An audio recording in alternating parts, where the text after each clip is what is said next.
माह में किसान रबी की फसल यानी कि चना, मसूर, सरसों और गेहूं कटाई शुरू कर देते हैं, जिसके बाद किसानों के खेत खाली हो जाते हैं। इसी के साथ ही गर्मी भी अपनी चरम सीमा पर पहुंच जाती है, तो ऐसे में तेज धूप के साथ लू भी चलने लगती है।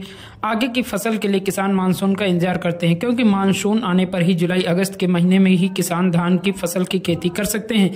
लेकिन इस खाली समय में किसान कम दिनों के साथ ही बेहतर लाभ वाली फसल तैयार करके अपनी आमदनी बढ़ा सकते हैं। आपको बताते चलें, गर्मियों के मौसम में पानी का स्तर भी काफी नीचे चला जाता है, जिससे पानी की समस्या भी होने लगती है, जिसकी वजह से सिंचाई का भी अभाव हो जाता है।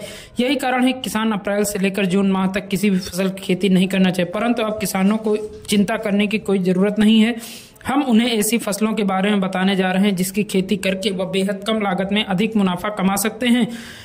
साथ ही इन फसलों में सिंचाई की पानी की भी कम जरूरत पड़ती है। दरअसल रायबरेली के राजकीय कृषि केंद्र शिवगढ़ के सहायक विकास अधिकारी कृषि के मुताबिक रबी की फसल की कटाई के बाद किसान 90 दिनों में तैयार होने वाली जायद की फसलों की खेती कर अच्छा मुनाफा कमा सकते हैं, जिसमें वो मौसमी सब्जियों, बैंगन, मिर्च, टमाटर, कद्दू, लौकी, तुरई, भिंडी, फलों, तरबूज, खरबूजा, खीरा, ककड़ी के साथ ही मेंथा, उड़द, मूंग, मक्के की खेती कर सकते हैं, जिसमें लागत भी कम आती है और अधिक मुनाफे वाली यह नकदी फसलें होती हैं।